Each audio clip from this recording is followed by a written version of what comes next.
हरि ओम श्री सद्गुरु परमात्मने नमः। ओम श्री हरि परमात्मने नमः। नमस्कार के साथ आप सभी का आपकी अपनी खुद की चैनल सनातन धर्म के समर्पित चैनल वैदिक सिद्धि में स्वागत करता हुआ मैं शास्त्र सेवक नाथ बाल नीला भगत आपके चरणों में वंदन करता हुआ श्राद्ध पक्ष जो चल रहा है, श्राद्ध पक्ष का उत्सव, तो उनका खगोलीय, ज्योतिषीय, धार्मिक, आध्यात्मिक और वैज्ञानिक महत्व आपको आज की पोस्ट में बताऊंगा। देखिए, हमारा पूरा ब्रह्मांड जो है, ठीक है, ब्रह्मांड यानी सिर्फ पृथ्वी या सूर्यमाला नहीं, एक सारी सूर्यमाला जिसमें आ जाए, बराबर। साइंटिस्ट लोग अभी इनके ऊपर रिसर्च कर रहे हैं, समझने की कोशिश कर रहे हैं। पर हमारा ये जो पूरा ब्रह्मांड है, वो पूरा ब्रह्मांड हमारा ज्योतिष शास्त्र में बताया है कि 12 राशि है, उनसे बंधा हुआ है। अब वो जो 12 राशि है, उसमें से जो मेष राशि है, प्रथम मेष, वृषभ, मिथुन, कर्क, सिंह, कन्या, तुला, वृश्चिक, धन, मकर, कुंभ, मीन। मेष राशि है, उनको विश्व का प्रवेश द्वार बोला गया है, और मीन राशि को मोक्ष का द्वार बोला गया है। मीन राशि का जो संबंध है वो ब्रह्मलोक, देवलोक के साथ जुड़ा हुआ है। हर साल करीबन 15 जुलाई के बाद सूर्य देवता जो है, उनकी दक्षिण यात्रा, दक्षिणायन शुरू होता है। देखिए, सूर्य भगवान का जो 6 महीना रहता है, ठीक है, 6 महीने का उत्तरायण और 6 महीने का दक्षिणायन रहता है। श्रीमद् भगवद गीता में भी बोला गया है, भीष्म पितामह भी बाणशैया पे विराजमान थे, उन्होंने प्राण रोक के रखा था उत्तरायण में अपने प्राण छोड़ने के लिए, क्योंकि उत्तरायण में जिनके प्राण छूटते हैं, ठीक है, उनको स्वर्गलोक, मोक्ष की प्राप्ति होती है। और दक्षिणायन में जिनकी मृत्यु होती है और जो वासना के साथ मृत्यु होती है, ठीक है, उनको प्रेत, पितृ योनि प्राप्त होती है। तो 2 प्रकार की गति शास्त्रों में बताई गई है। पहली गति जो है, संत पुण्यशाली लोग, वो देवयान की गति प्राप्त को होते हैं, जिनके जो प्राधान्य देवता सूर्य नारायण भगवान है। अतृप्त आत्मा जो रहती है, जो मैंने बताया कि प्रेतयान को और गति करते हैं। और चंद्र लोग जो है, चंद्र महाराज है, वो उनके देवता है। चंद्र महाराज जो है, उनका जो संबंध है वो सूक्ष्म जगत के साथ जुड़ा हुआ है, उसको पितृलोक भी कहते हैं। समझ लीजिएगा, हमारा सनातन धर्म शास्त्र, हमारा सनातन धर्म जो है वो सूक्ष्मतम की बात करता है, सूक्ष्म नहीं सूक्ष्मतम की बात करता है। अब लोगों को ये पता ही नहीं, अब लोगों ने कभी गीता नहीं पढ़ी, भागवत नहीं पढ़ा, कुछ पढ़ा ही नहीं, और ऑनलाइन गूगल सर्च करते हैं। अब देखिए, कोई व्यक्ति ऐसा है कि ना तो जिनको कृष्ण भगवान के प्रति शरणागति नहीं है, ठीक है, और वो गीता के ऊपर टीका लिखेगा, कुछ भी लिख देगा, और वो गीता कोई पढ़ेगा तो उसको क्या खाक का ज्ञान प्राप्त होगा। आचर्यति इति आचार्य, आचरण महत्व का है। तो आप देखिए, आपको ज्ञान किसके पास से लेना है, उपदेश किसके पास से ग्रहण करना है, जो खुद आचरण कर रहा हो वैसा है। मैं खुद अगर 4 बजे ब्रह्म मुहूर्त में उठता नहीं और मैं आपको एक ऐसा वीडियो बना के भेज दूं कि 4 बजे उठो, आनंद हो जाएगा, आपको भगवान की प्राप्ति होगी, नहीं, मैं ये बिल्कुल नहीं करूँगा। पर आपको सावध होना है, सावधान होकर रहना है कि ऐसे बहुत सारे छोटे मोटे लोग निकल आते हैं, छोटे मोटे मार्केटिंग गुरु निकल आते हैं, छोटे मोटे मोटिवेटर निकल के आ जाते हैं, कुछ भी बता देते हैं। वैसा है, मन कर्म वचन से आचरण हो, वो बात करनी चाहिए। तो सूक्ष्मतम की बात, अब लोग कहते हैं कि क्या ये सही है, नहीं है। अरे भाई, जो तुम्हें दिखता भी नहीं, उन्होंने पूरे दुनिया को हिला डाला ना, कोविड का जो वायरस, ठीक है। अब आप उसको लैब में जाके वो करोगे तो दिखेगा, ठीक है। तो इसी हिसाब से आप अध्यात्म मार्ग में आगे बढ़ोगे तो आपको पता चल जाएगा स्थूल शरीर क्या है, सूक्ष्म शरीर क्या है, कारण शरीर क्या है, ठीक है। अब आपको आना तो पड़ेगा। अब आए बिना ही आप ऐसे दलीलें करने लगोगे कि ये मैं नहीं मानता, सही नहीं है। अरे भाई, तू नहीं मानता तो घर पे बैठ। कृष्ण भगवान की तो हमें आज्ञा है, मैं तो हर जगह बताता हूँ। कृष्ण भगवान ने बहुत अच्छे से कह दिया है कि जो नास्तिक हो उसको समझाने की ज़रूरत नहीं है, उसको ये गीता का ज्ञान कभी मत बताना। तो शास्त्र जो है सूक्ष्म जगत की बात करते हैं। सूक्ष्म जगत के जो देवता है, चंद्र देवता, वो सूक्ष्म जगत को पालन करते हैं, और इसीलिए उनको पितृलोक बोला जाता है। अब चंद्र महाराज है, उनकी जो कला है वो 16 कला है। देखो, हम जो प्रथम, द्वितीय, तृतीय, ठीक है, ऐसे बोलते हैं ना, जो तो शुक्ल पक्ष, कृष्ण पक्ष रहता है, सूर्य चंद्र के साथ संबंध जुड़ा हुआ है हमारी पंचांग तिथि का। देखिए कितना साइंटिफिक है, प्रकृति के साथ जुड़ा हुआ हमारा धर्म है, वैसा है। और एक्चुअली हमारा धर्म, देखिए, सिर्फ प्रकृति और उसकी ही बात करना ठीक नहीं है। हमारा धर्म जो है वो एक्चुअली एक प्रकार का पूर्ण अध्यात्म है, वैसा है, ठीक है। पूर्ण अध्यात्म है। अध्यात्म मतलब क्या? आत्मा, शरीर, उसकी बातें, उसके ज्ञान की बातें। और ये पितृपक्ष, पितृ के लिए ये बातें, श्राद्ध की बातें इसलिए तो आती है कि पितृ को सारा अर्पण करें, उनके जो पाप है वो खत्म हो, फिर से उनको मनुष्य जन्म मिले या जो कोई भी योनि है उसमें हम जो कुछ भी अर्पण करें उनको प्राप्त हो। जो भी पुण्य हम कर रहे हैं वो पुण्य फल की उनकी प्राप्ति हो। तो शुक्ल पक्ष, कृष्ण पक्ष रहता है। शुक्ल पक्ष जो है मतलब जिसको कहते हैं कि जब चंद्र पूर्ण कला से खिला हुआ होता है। कृष्ण पक्ष है, उसमें चंद्र धीरे धीरे जिसको बोलते हैं कि अलोप होते जाते हैं चंद्र महाराज, ठीक है, अंधेरा हो जाते हैं अमावस्या आती है तो। इसलिए 16 जो कला है तो 16 दिन श्राद्ध के माने जाते हैं, वैसा है। अब मृत्यु के बाद जिस दिन मृत्यु हुई उस दिन जो तिथि है उस तिथि के हिसाब से चंद्र लोक जो है वो चंद्रलोक में उस कला में उनको स्थान प्राप्त होता है। मान लीजिए सप्तमी के दिन किसी की मृत्यु हुई है तो सप्तम कला जो चंद्रलोक की है वहाँ पे सारे सप्तमी के दिन मृत्यु होने वाले और मृत्यु के समय जिनकी वासना रह गई है, जिन्होंने भोग भुगतना बाकी रह गया है, जो ऐसा सोच के मरे हुए हैं कि यार मुझे ये करना बाकी था, ये करना बाकी था, तो विलासित जीवन था, कुछ करना बाकी रह गया, ठीक है, तो उनको उस कला में स्थान प्राप्त होता है।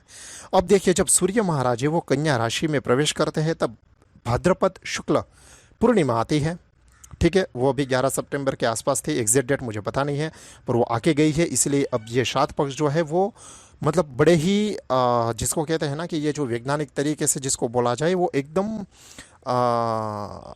संपूर्ण सुयोग है, ठीक है, संपूर्ण सुयोग है। तो इसीलिए श्राद्ध अच्छे से करना चाहिए। अब वो सूर्य कन्या राशि में जब आते हैं तब भाद्रपद शुक्ल पूर्णिमा आती है।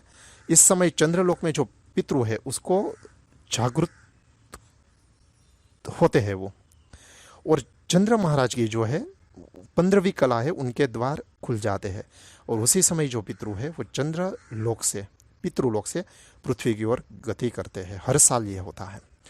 अब पूर्णिमा से लेके हर एक कला जैसे प्रथम, द्वितीय, तृतीया, ठीक है, पंचमी, चौथ, पंचमी, षष्ठ, छठ, सप्तमी, अष्टमी, वैसे अपने अपने कला का जो लोक खुलता है और वो अपने अपने घर आते हैं।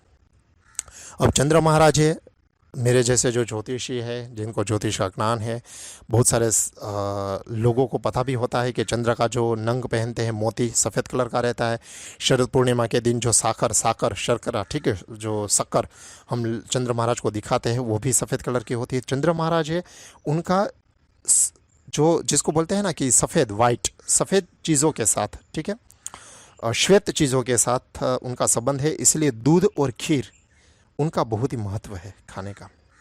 अब हर एक पितृ है वो अपने स्वजन, पुत्र, पौत्र के वहाँ जाते हैं, श्राद्ध का उपभोग करके वो संतृप्त होते हैं, बहुत अच्छे आशीर्वाद देते हैं और उसके कारण वो जो कुटुंब है वो सुखी और उन्नति, प्रगति करता है।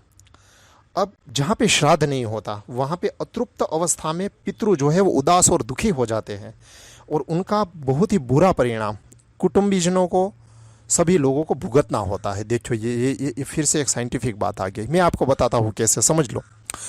आपके घर में आप 3-4 लोग रहते हो, ठीक है, पति पत्नी, सास ससुर रहते हैं साथ में। अब आप माता पिता की आज्ञा का पालन नहीं करोगे या उनको जो खाना है नहीं खिलाओगे, या फिर पति पत्नी है, पति ने कुछ बोला करने के लिए, पत्नी ने नहीं बनाया, या पत्नी की इच्छा है मैं थक गई हूँ बाहर से मंगवा लो, नहीं मंगवाया, कुछ हुआ, तो ऐसे घर में जब कहासुनी होती है, थोड़ा भी झगड़ा होता है तो किसी को शांति मिलती है क्या? नहीं ना। मन उदास हो जाता है, भारी भारी सा लगता है, ठीक है, डिप्रेशन जैसी अवस्था लगती है, बहुत गुस्सा क्रोध होता है, शांति नहीं मिलती और उस समय तो कुछ कुछ अंदर से ऐसे कुभावना भी प्रकट कर देते हैं। तो सोचिए जिंदा इंसान हम इतना झगड़ा कर लेते हैं, इतना वातावरण दूषित कर लेते हैं घर में। तो जिस व्यक्ति ने पूर्ण जीवन बहुत मेहनत की, पसीना बहाया, खून बहाया, लाखों करोड़ों कमाए, अब जो घर वाले बहुत सुखी है, संपन्न परिवार से है, अब सांसारिक दृष्टि से तो उसने अपने पिताजी की, दादाजी की जो भी संपत्ति है वो पूरी अपने नाम कर ली, ठीक है।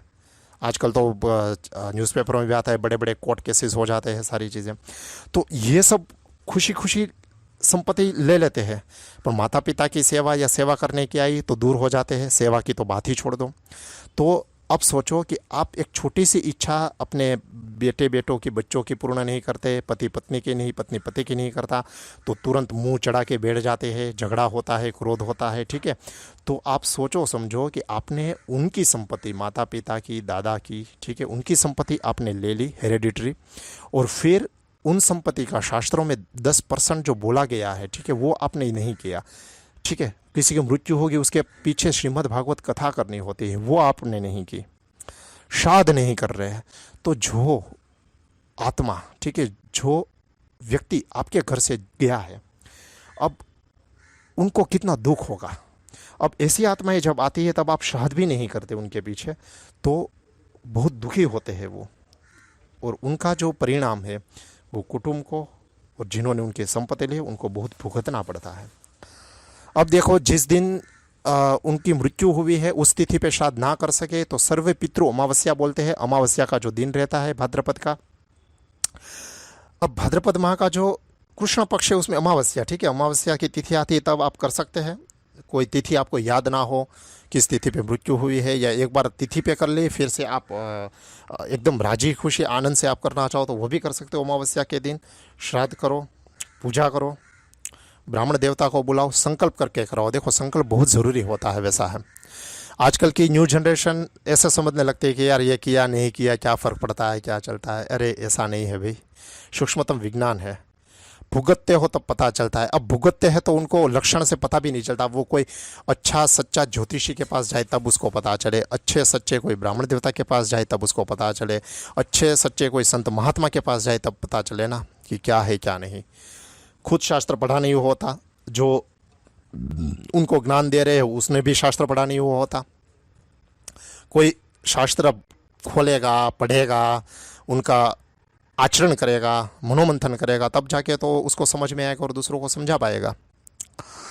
तो समझ लीजिए कि आप सर्वपितृ अमावस्या के दिन ये कर सकते हो। और श्राद्ध के दिन आपको क्या करना है, ब्राह्मण देवता को घर पे बुलाना है, जिनको शास्त्र का ज्ञान हो वैसे, उनको भोजन करवाओ, खाना खिलाओ।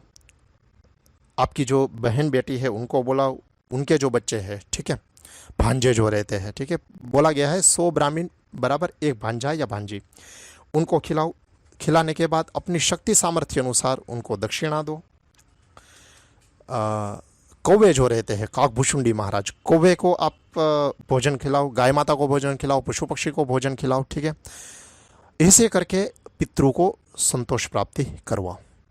देखो, यह जो पोस्ट है आप अच्छे से सुनो। वो मैं तो कहता हूँ कि आपको नींद ना आए तब रात को शांति से सुनो, नींद अच्छी आ जाएगी, आपको एक अच्छा ज्ञान प्राप्त होगा। कहीं पे भी चर्चा होगी ना धर्म की तो आप ये उपयोग कर सकोगे। मैं खुद इंजीनियर हूँ, MBA फाइनेंस किया हुआ है, एक भी चीज़ मैं गलत नहीं कहूँगा आपको। दूसरी बात समझ लो कि मेरी सारी बातें जो है वो जिसको कहते हैं ना कि हाईली लॉजिकल रहेगी, शास्त्र के आधार पर रहेगी। तो आप जितने भी परिवार वाले हैं, मित्र है, ठीक है, सबके साथ ये शेयर करो, सनातन धर्म को मजबूत करो। हमारा आपका जन्म सनातन धर्म में हुआ है तो उनका पालन कराना हमारा कर्तव्य है। और बोला गया है धर्मो रक्षति रक्षितः, हम धर्म का रक्षण करेंगे तो धर्म हमारा रक्षण करेगा। और ये तो धर्मस्ततो जयः, जहाँ पे धर्म होता है वहाँ पे जय और विजय अवश्य होते हैं, वैसा है। इसी प्रार्थना के साथ सबके पितृ खूब खुश आनंदित रहे, हम पितरों का अच्छे से अच्छे कार्य कर सकें। पितृ पक्ष की, श्राद्ध पक्ष की ये सीरीज चालू रहेगी, आप जुड़े रहिएगा। आगे का एक जो वीडियो पब्लिश हो चुका है वो नहीं सुना है, देखा है तो देख लीजिए, ये कर लीजिए। आगे के भी वीडियो मैं पब्लिश करूँगा वो देखेंगे, वो देखते रहना आप, ठीक है। सब्सक्राइब कर लीजिए, बेल आइकॉन प्रेस कर लीजिए, सबके साथ शेयर कीजिए, अच्छे से जुड़े रहिए। श्राद्ध पक्ष की सीरीज़ में एक के बाद एक पब्लिश करता रहूँगा। ओम शांति ही शांति ही शांति ही।